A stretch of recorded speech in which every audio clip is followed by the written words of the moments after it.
Fala, Caneta Preta! Seja bem-vindo a uma revisão sobre ambiente Node, beleza? Bom, antes de mais nada, qual que é o intuito? O intuito é ser uma revisão, tá? E o Node especificamente tem uma peculiaridade, primeiro porque é o nome do meu cachorro, Node, já, inclusive não é o que está aqui, não é o que aparece sempre, o que aparece sempre é o Salsicha, né, que é o Pepe. O Node é um dos meus cachorros também. Bom, qual é a peculiaridade, nossa, quase não sai, do ambiente Node, né? Primeiro, porque não tem como falar de Node e não falar de JavaScript. Porque em poucas palavras, in a nutshell, né? O Node nada mais é do que o JavaScript no servidor, no back-end, né? A gente está acostumado a rodar JavaScript no browser e o Node vem com essa pegada de JavaScript everywhere, né? Então, se você não viu ainda JavaScript básico, veja, eu tenho aula disso. Se você não viu ainda JavaScript avançado, veja, eu tenho aula disso, né? Se você ainda não viu ECMAScript 2021, veja, eu tenho aula disso, tá? Então tem que passar por tudo isso para a gente chegar de fato ali no ambiente Node, tá? Bom, então vamos lá. Obviamente eu vou falar de Node, né? Dessas características, dos conceitos gerais, mas eu vou ter que trazer alguns conceitos ali de JavaScript, tá? Bom, primeiro, reuni algumas características que eu achei interessantes, tá? Baseado em, obviamente, questão que eu vi, tá? Então, pô, um pouco da história do Node, né? Criado ali em meados de 2019, qual era o intuito? O intuito inicial era, pô, primeiro, alguém que gosta muito de JavaScript queria usar não só o JavaScript no browser, mas também usar o JavaScript no servidor. Então, alguém muito fanático por JavaScript. Mas o intuito principal nem foi esse. O intuito principal era que o criador, à época, ele não estava muito satisfeito de algumas limitações desses servidores de aplicação ou web servers, tá? Que tem um modelo de threads para receber requisições.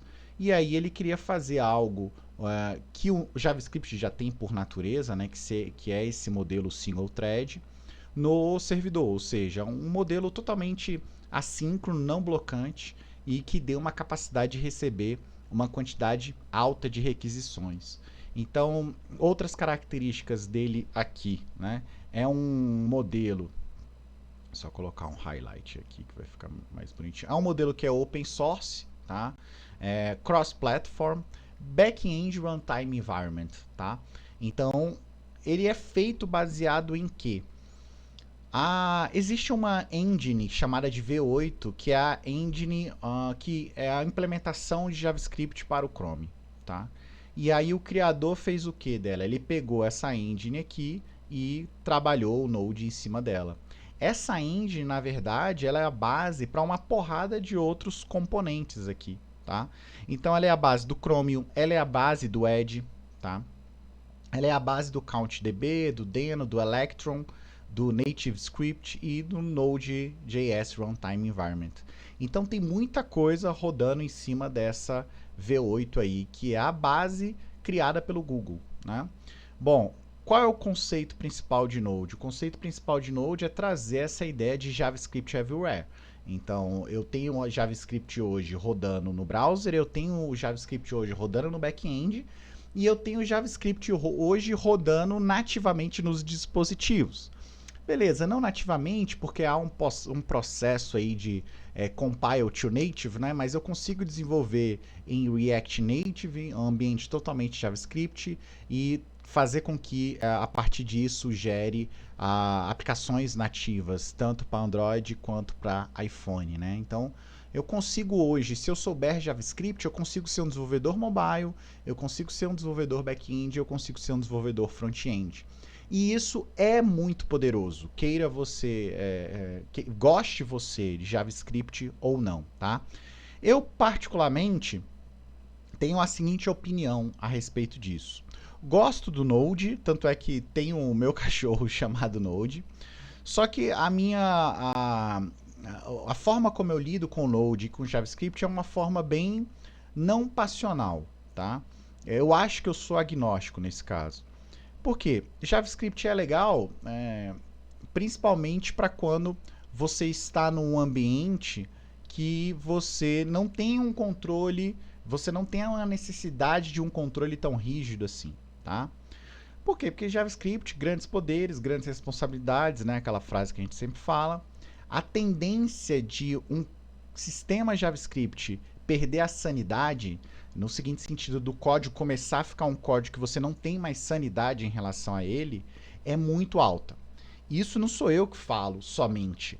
Pega desenvolvedores experientes de JavaScript e todos vão falar. Lidar com o código JavaScript de forma enterprise, sistema grande, quando o sistema começa a crescer, é um desafio muito grande.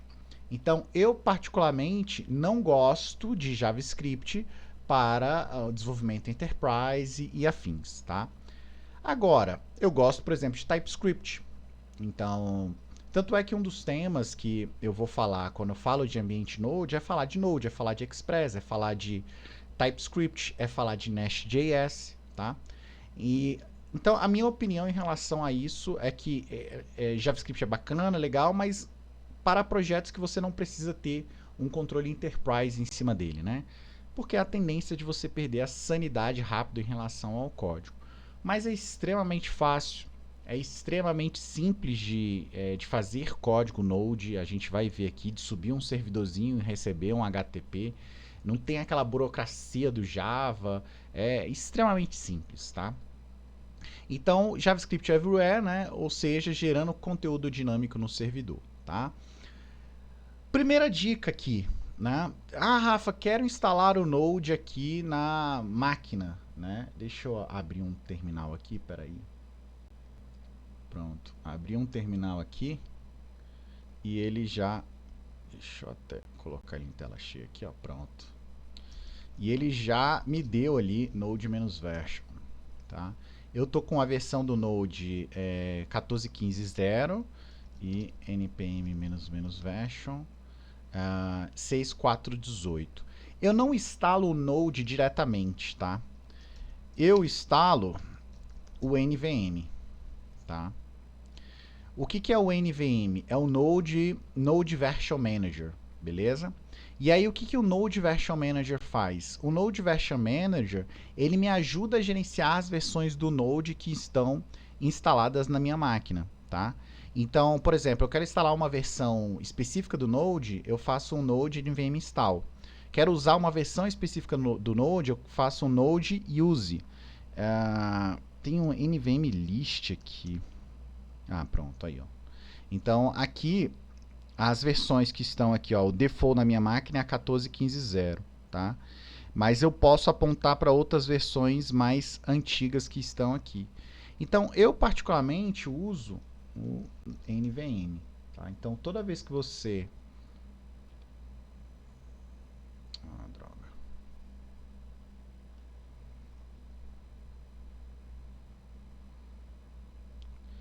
Então, toda vez que você for precisar usar o Node, eu te aconselho a instalar o NVM, tá? O Node Version Manager, beleza? Então ele fica bem simples de fazer o switch das versões. O NVMe usa 16, 14 e tal. Então eu particularmente uso ele, tá? Então essa é a primeira dica aí, tá? Bom, e aí a partir do Node, né, com o terminalzinho... Pronto, assim fica melhor.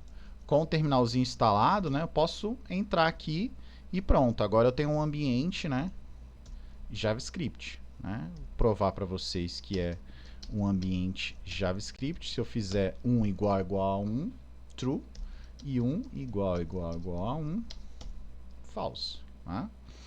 Então aqui agora eu já tenho o ambiente JavaScript. Obviamente eu não tenho o objeto window, tá? Mas eu tenho o objeto console. Console.log. Olá, opa. Olá, saiu olá aí, né? que é o ambiente JavaScript padrão aí, né? Então eu posso criar um objeto aqui JavaScript, nome,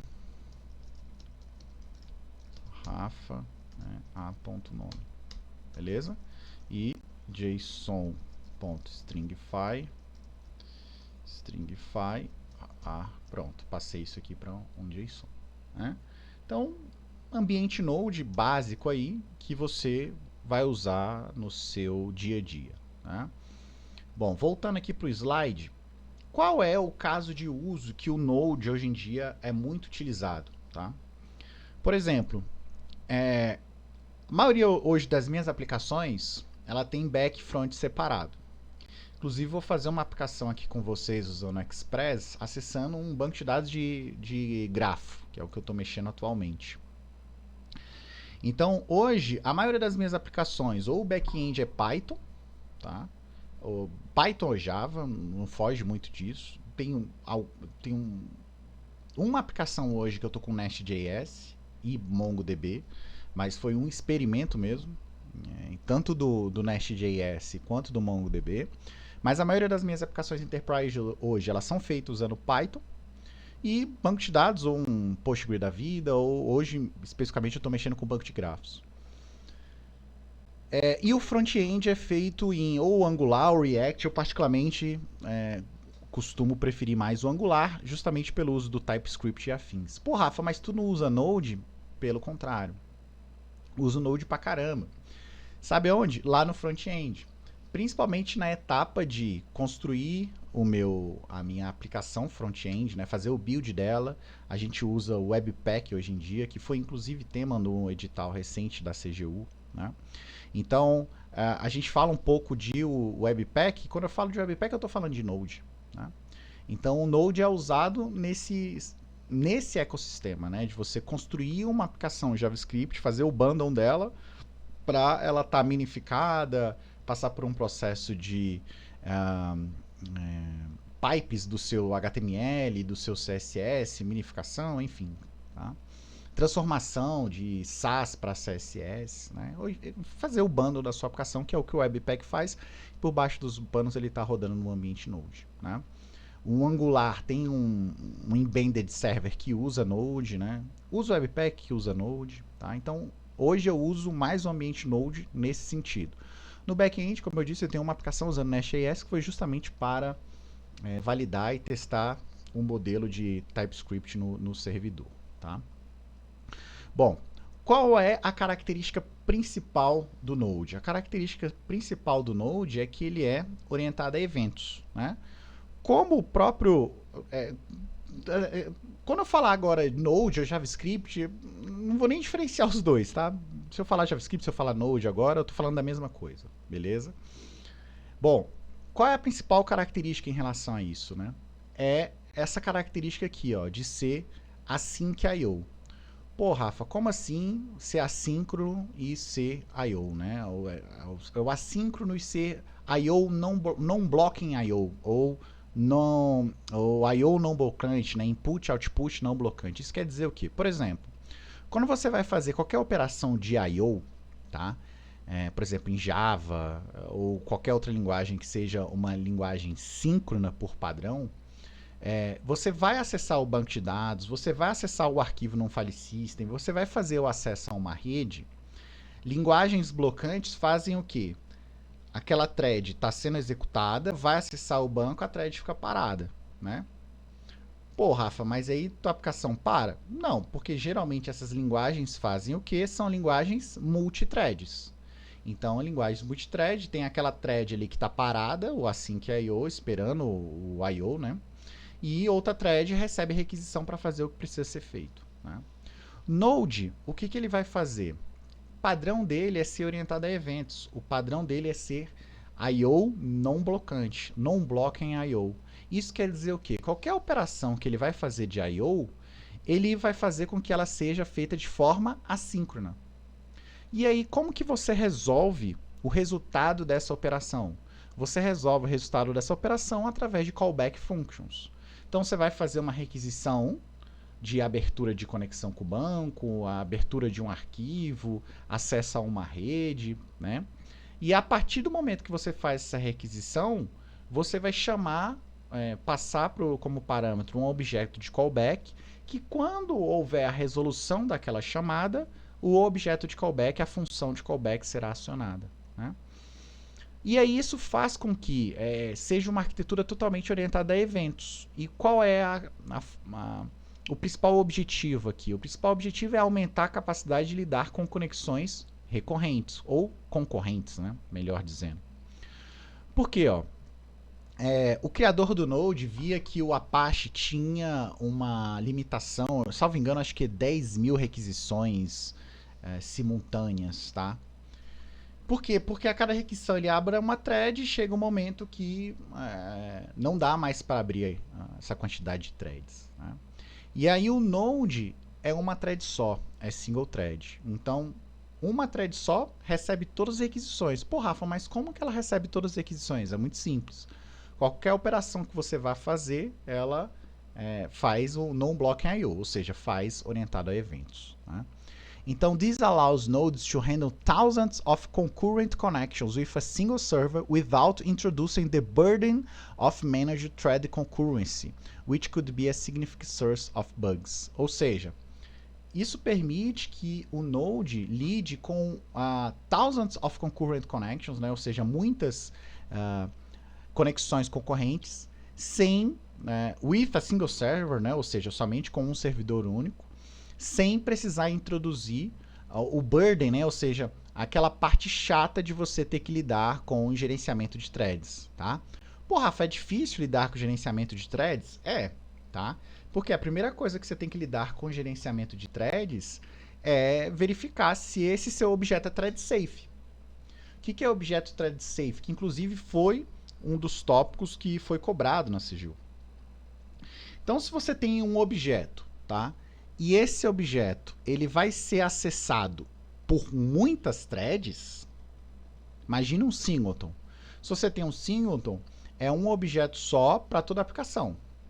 E se ele vai ser compartilhado entre muitas threads, nós temos que tomar um certo cuidado aí. Por quê? Se você tem atributos nesse objeto, e esses atributos variam, ou seja, são mutáveis, pode ser que uma thread esteja acessando um determinado método e o valor desse atributo seja A. Mas, ao final, outra thread já entrou em algum método desse objeto e alterou esse valor de A para B.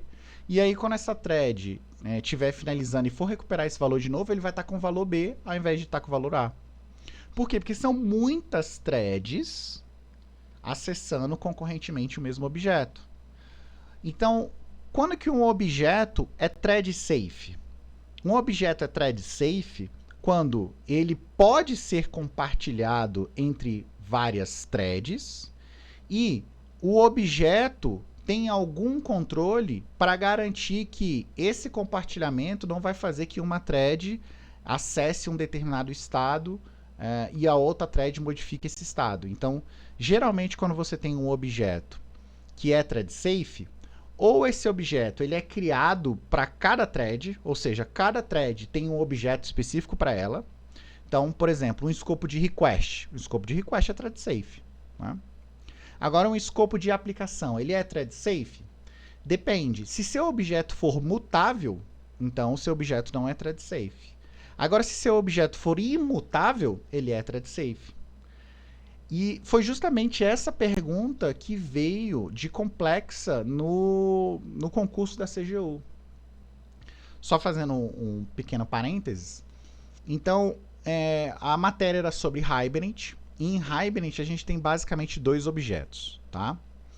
Um objeto que é o objeto... O JPA Hibernate, tá? É o Entity Manager. E o outro é o Entity Manager Factory. No Hibernate é a Session e o Session Manager Factory, tá?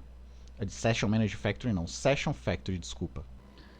Então, eu tenho o Session Factory, análogo ao Entity Manager Factory, e tenho a Session, análogo ao Entity Manager. Então, na própria documentação do Hibernate, do JPA, ele fala o seguinte, olha, Entity Manager Factory e Session Factory é um objeto pesadão. Então é o cara que na hora que você inicializa uma conexão com um banco de dados, ele vai lá, cria toda a estrutura do pool de conexão, roda os HBM DDL alto, enfim. É um objeto pesado.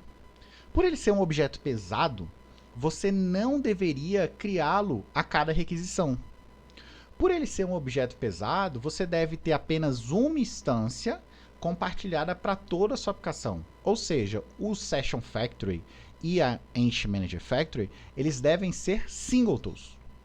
E são objetos que vão ser compartilhados com múltiplas threads. Ou seja, se um objeto é compartilhado por múltiplas threads, há uma grande probabilidade dele não ser o quê? Dele não ser thread safe.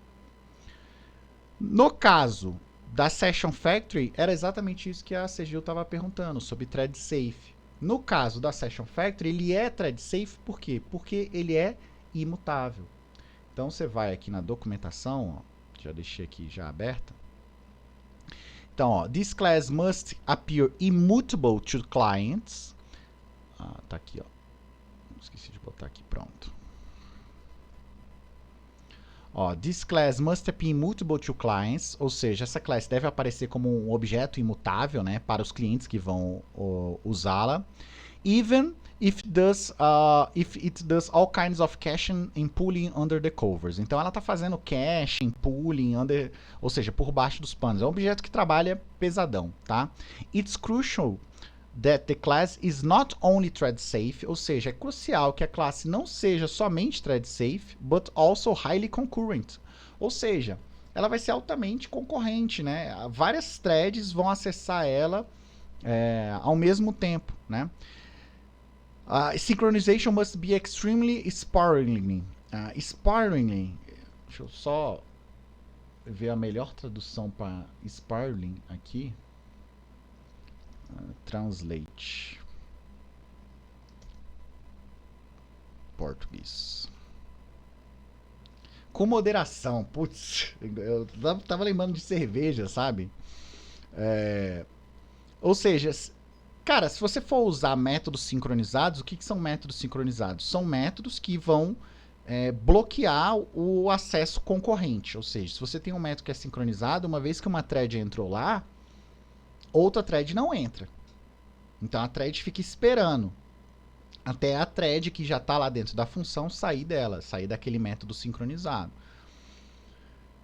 E aí a gente tem o objeto session. Deixa eu pegar ele aqui. O objeto session, ele deve ser levinho, livre para voar. Então, toda vez que você precisar de uma Entity Manager, ou toda vez que você precisar de um Session, você deve pedir a Session Factory Get Session ou Entity Manager Factory Get Entity Manager. Ou seja, a cada request você deve criar um novo. E aí, por que você deve criar um novo e não deve usar um compartilhamento? Porque, olha só, concrete implementation of a session and also central organized components of Hibernate internal implementation. As such, this class exposed to interface, session itself to the application and session implementator to other components. This class is not thread safe. Ou seja, essa classe não é thread safe. Ou seja, ela é mutável. Então, você não deve fazer o compartilhamento dela para todas as outras threads, senão você vai ter um comportamento inadequado. Por isso que chegou uma nova thread, você tem que vir aqui e criar esse novo objeto. Mas vocês estão vendo a complexidade que é lidar, né, de forma correta com uma aplicação que é multithread? Porque é o tempo todo que você tem que pensar em imutabilidade, e aí por isso que linguagens que produzem objetos não imutáveis, não mutáveis ou imutáveis, né, são mais complicadas de lidar. Por exemplo, Java. Java recebe várias críticas porque tem uma diferenciação entre objetos que são mutáveis e imutáveis. E aí, quando que você está usando um objeto mutável, quando que você está usando um objeto imutável? Você não sabe. E qual é a merda de você não saber? Você não tem a previsibilidade. Já outras linguagens, como por exemplo, tava tentando lembrar aqui o nome, Erlang. Putz, Erlang. Erlang é uma linguagem que a galera usa bastante para fazer objetos concorrentes. Haskell, tô vendo aqui. Clojure. Linguagens que tem Scala. Linguagens que os objetos são 100% imutáveis. Então você já sabe o que esperar desses objetos, né? Porque ele é imutável, então não tem problema. Você pode chamar operações em cima dele, né? Que você já sabe que o objeto original não vai ser afetado. E se o objeto original não vai ser afetado, você vai poder compartilhar numa linguagem que é multithread, né? Então, linguagens multithread recebem essa facilidade. Linguagens multithread recebem essa dificuldade em você fazer aplicações são aplicações que a gente chama de good citizen applications, ou seja, aplicações que sigam as boas práticas e tal. Imagina que você está fazendo uma aplicação Java e você faz o Entity Manager Factory e a Session Factory criando um por request, e o Entity Manager você cria um singleton dele. Cara, você não está seguindo o que a própria documentação está falando, né? E com aplicações que são single thread, que é o caso do Node. Cara, isso facilita bastante, porque você tem uma thread, né? Mas é aquele lance. Então, grandes poderes, grandes responsabilidades. Por que grandes poderes, grandes responsabilidades? Porque você só tem uma thread. E se você só tem uma thread e não trabalhar de forma totalmente assíncrona, ou seja, fizer operações síncronas blocantes, o que vai acontecer? Você vai justamente perder um dos principais aspectos aqui do Node, né? Então, um dos aspectos mais importantes da linguagem é uma característica que é muito trazida aqui, é o tal do Event Loop, né? O que é o Event Loop? O Event Loop é o que habilita esse poder do Node de ser assíncrono e non-blocking I/O, ou seja, operações de input e output são não blocantes. Por quê? Porque é single thread, como eu já tenho falado há um tempo aqui, né? Ou seja, não cria uma thread para cada request. One thing happen at time, ou seja, eu só faço uma coisa por vez, né? Mas Uncle Ben aqui, né, com grandes poderes, vem grandes responsabilidades. Então eu tenho que ter um certo cuidado com isso. Por quê? O Node, ele vai funcionar como se fosse esse código aqui, ó. Tem um loop infinito, que é o que ele chama aqui de event loop, que fica verificando uma fila aqui, ó, e fica aguardando por mensagens. Quando chega uma determinada mensagem, esse event loop pega essa mensagem e processa ela. Uma vez que ele processou, ele busca a próxima. Uma vez que ele processou, ele busca a próxima. Então é um loop eterno, né? Então você vai ter uma quantidade de eventos sendo emitidos. Esses eventos vão para uma fila e você tem um event loop aqui que, a partir do momento que ele pegou um elemento, tirou da fila, processa o outro e ele fica nisso aqui eternamente. Então o event loop é o que habilita a receber esses requests, ter uma thread única, né? Faz as operações que precisam ser feitas de file system, database, uma computação que vai demorar um certo tempo, né? Faz o registro de um callback. A partir do momento que essa operação finalizar, operation complete, retorna aqui o event loop, faz o trigger do callback e aí devolve isso, tá? Então, o Event Loop, ele permite o quê? Ó? The call stack is a leaf, né? Last in, first out. Então, existe uma fila aqui, né? Que é o last in e o first out, o último a entrar, primeiro a sair. E é o que vai acontecer aqui nesse last in, first out em relação a stack. Então, ó, imagina que você está fazendo operações aqui numa stack, tá? Então, você chama um método, que chama um método, que chama outro método. Por isso, last in, first out, tá? E aí o que acontece? Para você evitar qualquer código que possa bloquear uma determinada thread, você tem que fazer com que... Imagina que você tem aí o seu browser... Imagina que você... no seu browser você tem múltiplas tabelas, ó, múltiplas tabs, tá? E aí o que acontece? Em cada tab dessa, você tem um event loop para fazer com que os processos sejam trabalhados de forma isolada, tá? Então, o Event Loop, cada tab do browser tem uma para fazer os processos de forma isolada. E ele vai fazer o quê? Ele vai lidar com a execução de vários fragmentos do seu programa ao longo do tempo.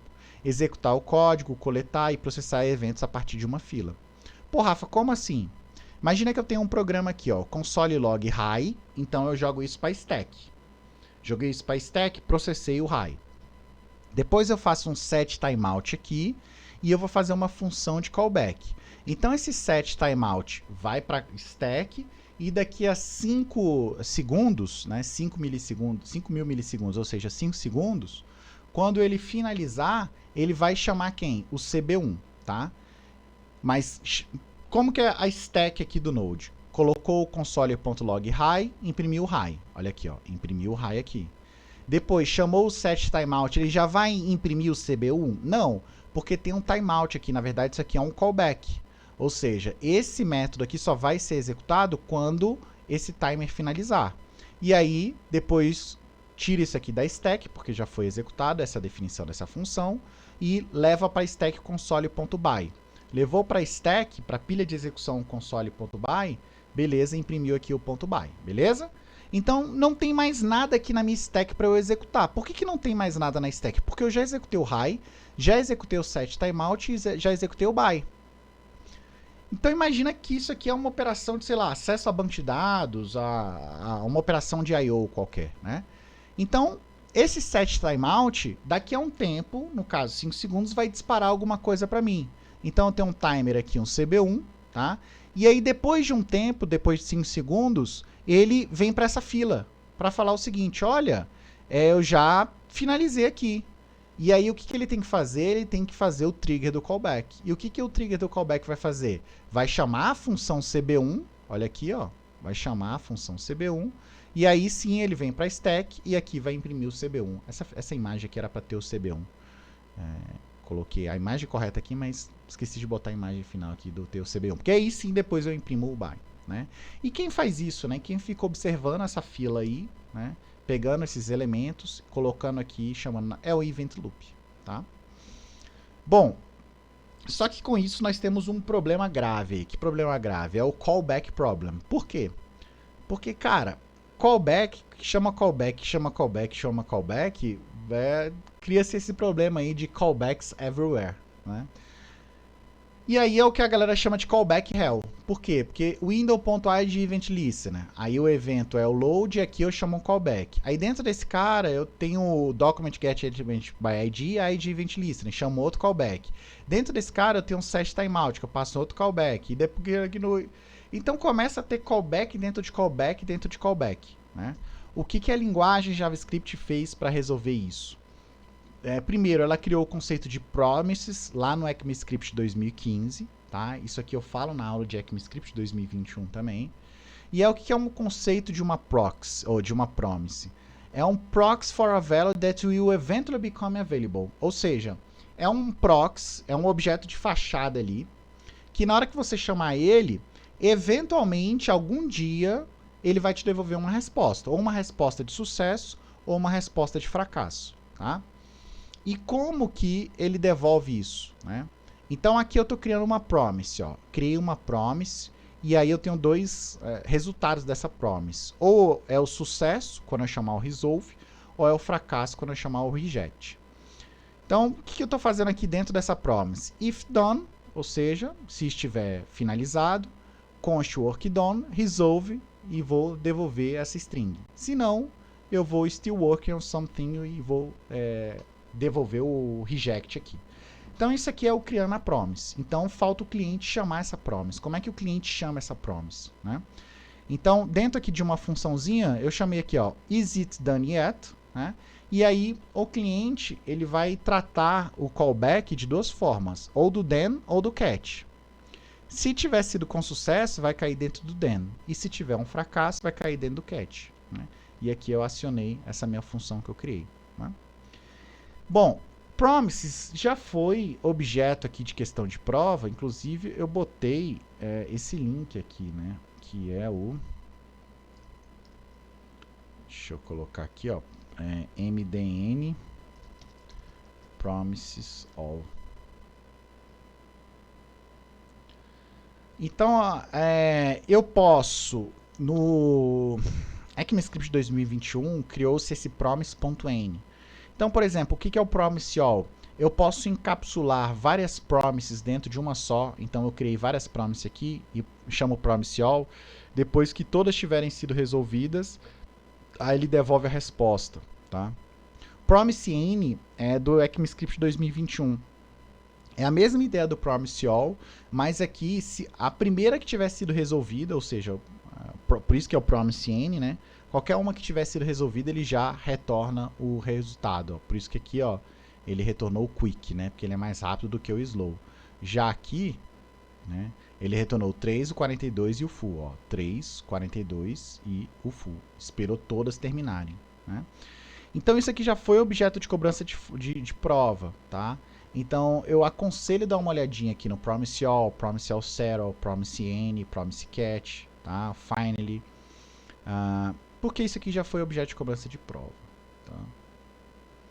Beleza, só que ECMAScript também não ficou tão legal assim no ECMAScript 2015. Por quê? Porque o Promise resolve o callback hell, mas o Promise também não fica legal, porque quando eu tenho várias, eu tenho que fazer Promise then, tá? Aí o que o ECMAScript 2017 trouxe pra gente? Ele trouxe o Async Await, né? Que é o Modern Asynchronous JavaScript. Qual que é a ideia? O async, na verdade, ele é uma promise. Ó. Async functions use promises behind the scenes and reduce the boilerplate. Ou seja, por baixo dos panos, async e await, ela é só um syntax sugar para tu usar uma promise. Reduzir o boilerplate é reduzir a quantidade de código que você tem que fazer. Com promise, ó, é um negócio meio chatinho. Ó, new promise. Cara, fazer isso aqui de cabeça é tosco. Então, como que você resolve isso? Né? Então, do something async. Né? Então, você tem que criar uma promise aqui e resolver ela. Tá? De uma forma mais bonitinha, você cria uma função que é assíncrona. Por baixo dos panos, ele está criando uma promise. E para executar essa função, você tem que dar um await. Então, o código ele vai ficar um código bem mais elegante. Ó, a prova de que uma promise, uma async é uma promise, ó, essa função aqui é async. E eu posso chamar ela, tratando ela como uma promise, tá vendo? Ponto then. Ó. Então, prepend the async keyword to any function means that the function will return a promise. Ou seja, adicionando a palavra-chave async a qualquer função, isso significa que ela vai retornar uma promise. Porque, afinal, ela é um proxy para reduzir o boilerplate da promise, tá? Então, um códigozinho com promise que fica assim, né? Fetch, then, né? Com async await fica mais elegante. Então, dentro de uma função async aqui, ela está fazendo chamadas, né? E esperando que isso se resolva, tá? Então, foi uma solução que a galera encontrou. Eu particularmente gostei dessa solução, achei que ficou mais interessante, tá? Bom, um tópico que é importante de falar, que eu acho que é o que mais é explorado em prova, além do promise, async await, tá? Mas tem mais JavaScript do que Node de fato. É o Node Package Manager. Por quê? Node Package Manager, ou NPM, é o gerenciador padrão para a declaração de dependências da tua aplicação. Então, a partir do package.json, são declarados quais são as bibliotecas que serão usadas e as versões delas. Tá? Então, foi criado em 2010, default com Node, ou seja, é o gerenciador default de dependências. E eu tenho vários comandos. Ó. Vamos entrar nesse dev hints aqui, dev hints io npm. Esses comandos, galera, são cobrados pra caramba, tá? Então, não tem jeito, cara. Não tem o que fazer aqui, tu tem que decorar. Então, npm install para instalar uma determinada dependência, npm save dev para salvar ela como uma dev dependency, tá? A diferença do npm install, que instala tudo, e do npm production, que instala everything package except dev dependency, tá vendo? Isso aqui já foi cobrado. Ó, essa nomenclatura aqui, ó. npm sax, ou seja, está instalando o sax. npm sax at latest, ou seja, está pegando a última versão dessa biblioteca aqui. At 3.0, ou seja, especificamente a versão 3.0. Aí, aqui eu quero instalar o sax nesse range, tá? Que mais aqui? npm list. Isso aqui já foi cobrado, então, cara, não tem muito o que fazer, não. Isso aqui, infelizmente, tem que decorar. Tá? Então, botei esse dev hints aqui para vocês, beleza?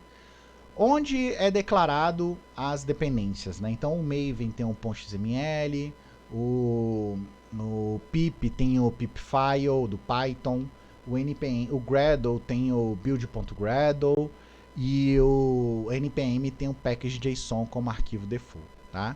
Qual a característica principal do npm? É lento, cara. Puta que pariu, é lento pra cacete, tá? Eu particularmente não sou muito fã do npm, tá? Nem eu e nem a comunidade. Tanto é que a comunidade criou o Yarn, tá?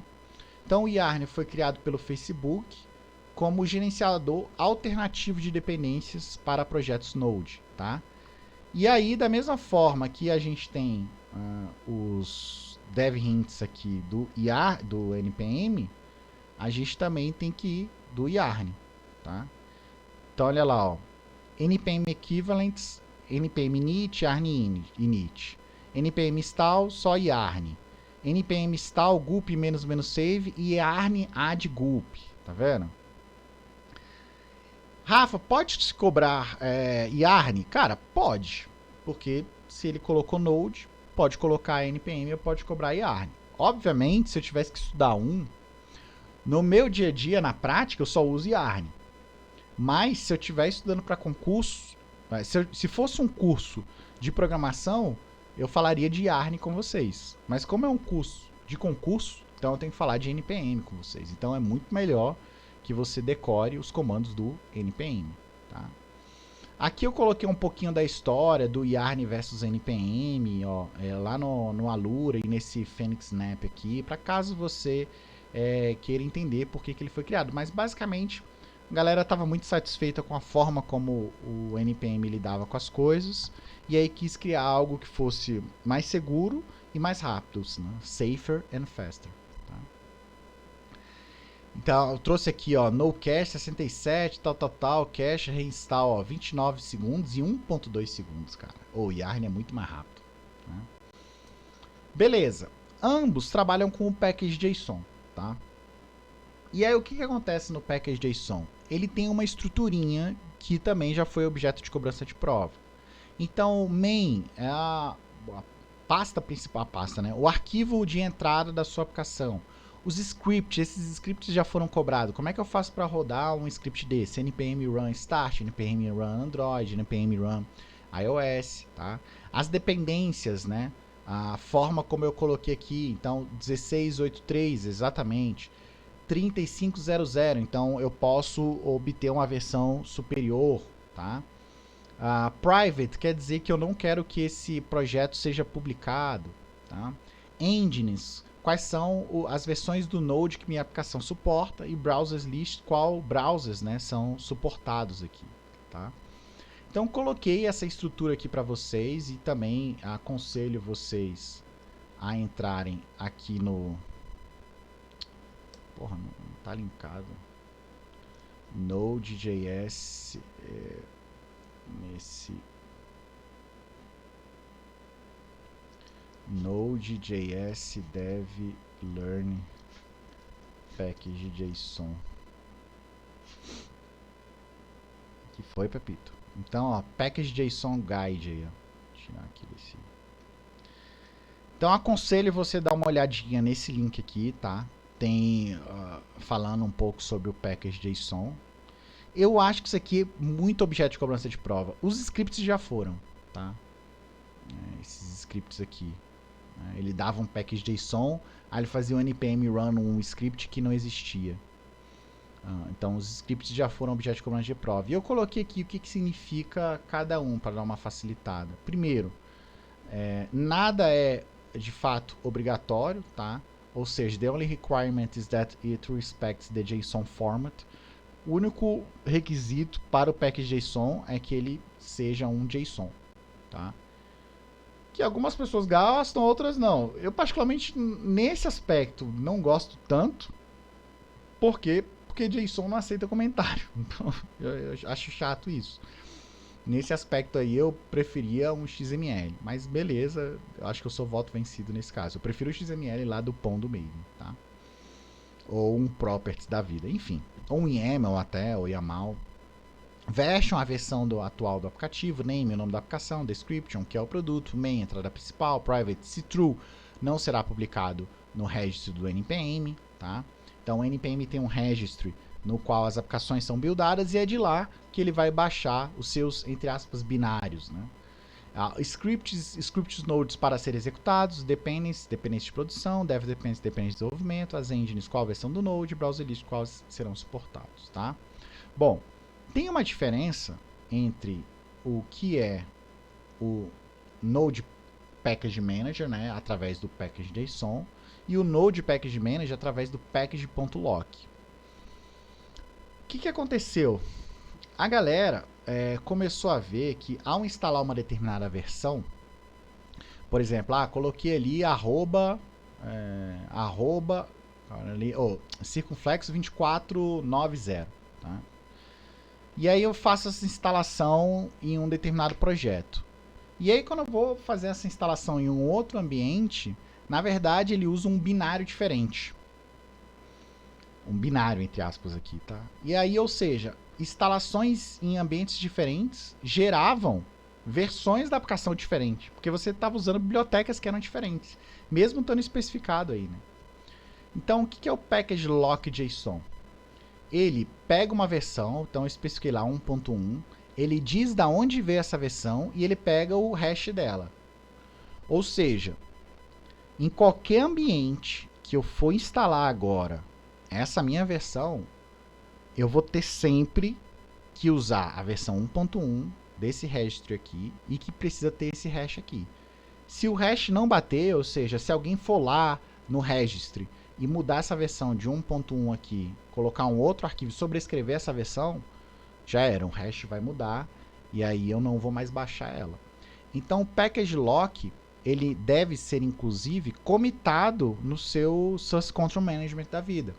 Porque é ele que vai garantir que em diferentes ambientes, diferentes instalações, né, você tenha os mesmos binários, tá? Então, some facts, aqui alguns fatos em relação ao package lock, tá? Tem uma discussão se você deveria ou não usar o package lock, enfim, mas é uma discussão de concurso, é mais discussão prática no dia a dia, mas coloquei aqui caso você queira, tá? Então, criado depois do npm install, então, depois que você faz um npm install, ele vai fazer o quê? Ele vai criar um package lock para fazer o lock daquela dependência que foi instalada. Então, se você tem lá o circunflexo 220 igual ou superior a 220, mas aí na hora que ele fez o package lock, ele vai pegar especificamente aquela versão ali. E aí é usado para evitar diferenças nas instalações de ambientes diferentes, né? E obviamente deve ser comitado no seu SCM, tá? Bom, ainda em relação ao Node, ele tem alguns módulos, trouxe alguns módulos aqui que estão nesse Node.js API. Obviamente o mais básico aqui é o módulo HTTP, tá? Então, cara, eu quero subir um servidor Node. Bicho, é facinho, né? Trouxe aqui um Hello World. Cadê meu Hello World aqui?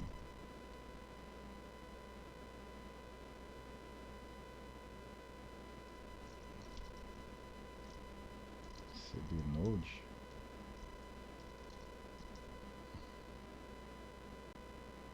Pronto. Trouxe aqui o meu Hello Node, que é basicamente aquele código ali que ele fez. Então, Node, você faz um require aqui, né, do seu módulo HTTP, tá? Fala em qual hostname, e aqui, vamos só, olá canetas pretas, olá canetas pretas. Bom, como é que eu faço para executar essa aplicação? Node index.js. Pronto, já subiu um servidorzinho na porta 3000. Se eu bater aqui localhost 3000, olá canetas pretas. Então esse é o que a galera chama de Node Vanilla. O que é o Node Vanilla? Cara, com Node puro, só usando o módulo HTTP, eu criei um servidorzinho HTTP e estou, nesse caso aqui, ele está respondendo com o header application JSON, né? E está transformando minha resposta ali para um JSON. No meu código aqui eu fiz text plain mesmo, tá? Então esse é o Node mais básico, assim, é o que a galera chama de Node Vanilla. Ou então JavaScript Vanilla. JavaScript Vanilla é quando você usa, não você usa nenhum framework. Cara, você não usa nem jQuery, você usa só JavaScript. Você não usa Angular, você não usa React, só usa só JavaScript, tá? Bom, Rafa, quero fazer uma requisição REST ou fazer um HTTP método request ali. Aí você começa a usar outras bibliotecazinhas, tá? A que a galera mais usa para fazer request HTTP é o Axios. Então você faz o npm install lá do Axios, faz o require dele e aí você usa o Axios aqui para fazer essa manipulação. A galera usa bastante o Axios, tá? E como que você faz para tratar HTTP, né? Então, pô, você recebeu um post aí e você quer fazer um parser do objeto que você recebeu para um JSON. Cara, você pode fazer isso aí usando o Vanilla Node, né? Ou seja, usando o Node puro. Você cria o HTTP Server aqui e aí para cada chunk de dado, né, que está vindo no request, você tem que concatenar esses dados e depois você faz um parser por JSON. Cara, tosco isso aqui, né? Deus me livre ter que lidar com isso, tá? Ou então, o que você faz? Você usa uma bibliotecazinha a mais em cima aí, né? Então aqui, nesse código aqui, eu usei o Express, por exemplo, né? E aí o Express, ele tem um módulo que é o Body Parser. O que é o Body Parser? Basta eu fazer aqui um app use express.json, que ele vai criar uma função de middle aí, que é, antes de chegar a requisição, ele já vai receber aqui no body, ó, requisição body to do. Então eu vou fazer aqui um post desse objeto aqui to do, e pronto, aqui eu já recebo o JSONzinho formatado bonitinho, né? Então, por padrão, o Node não tem esse tratamento de transformar uma requisição para um objeto JSON, tá?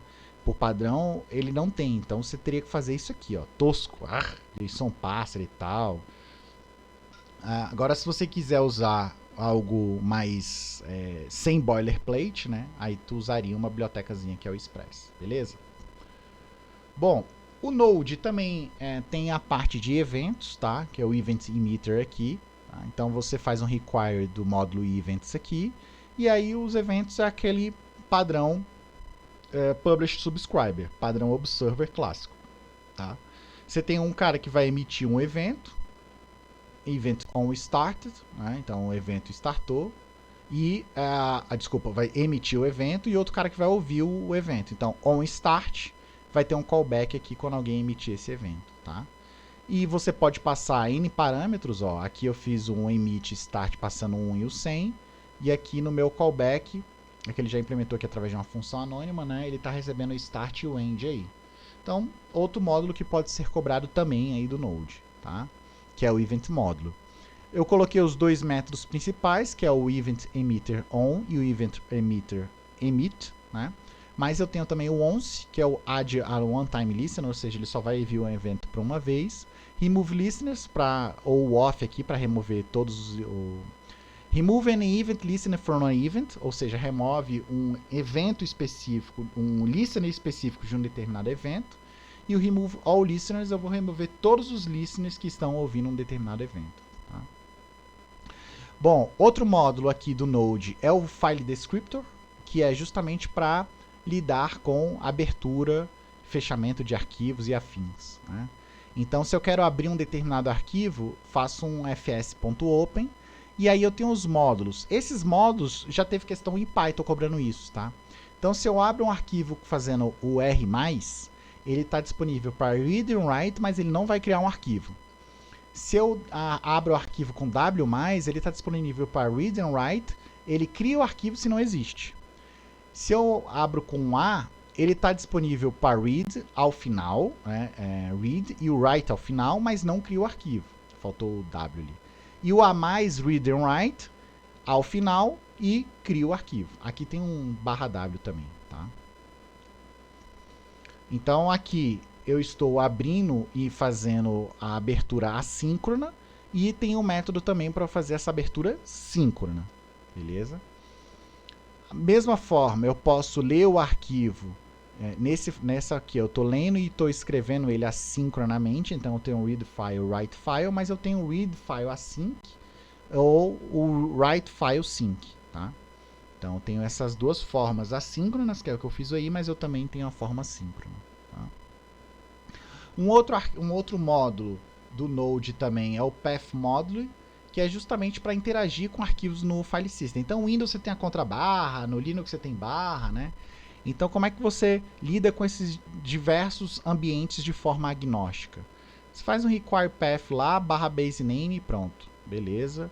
Aqui o Path Module vai lidar com esses diferentes módulos aí, tá? No Node a gente também tem o OS Module, que é para recuperar informações do ambiente que a aplicação está rodando, tá? Então, deixa eu abrir aqui alguns Node.js, the Node.js OS Module.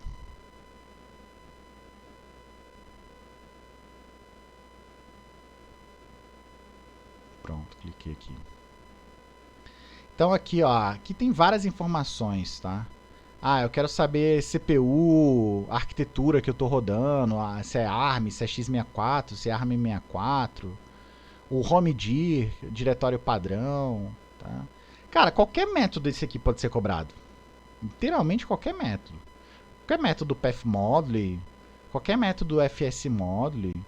Rafa, decoraria tudo? Cara, eu acho que eu tentei trazer os mais básicos, os mais usados, né? Cara, ler um arquivo, escrever num arquivo. Ó, o write sync aqui, ó. Tá vendo? Tentei dar uma resumida aqui. Pode ser que eu seja assertivo, pode ser que não. Né? Mas tudo isso aí pode ser cobrado, né? Para lidar com variáveis de ambiente, ou você usa o process.env, tá? Que é o user ID e tal. Mas, cara, na prática, no dia a dia, a gente faz o .env. Então, .env é para você, a partir de um .env file que esteja no seu home, né, na raiz do diretório, você define as variáveis de ambiente aqui, tá? E elas são processadas através do process.env. Então, esse process.env ou pega as variáveis que você setou lá na mão, fez um export no seu path lá da vida, ou através do .env, que é o mais usado, tá? E aí, galera, o Node ele tem uma série de frameworks que podem ser utilizados em conjunto, tá? Adonis, Egg, Express, Fastify, Feature.js, cara, vários, Nest.js, Next.js, e fora os que eles são usados no front-end, né? O Webpack por baixo dos panos, usando o Node e afins, beleza? Cara, vou dar uma pausa pra gente fazer os exercícios no próximo bloco, beleza?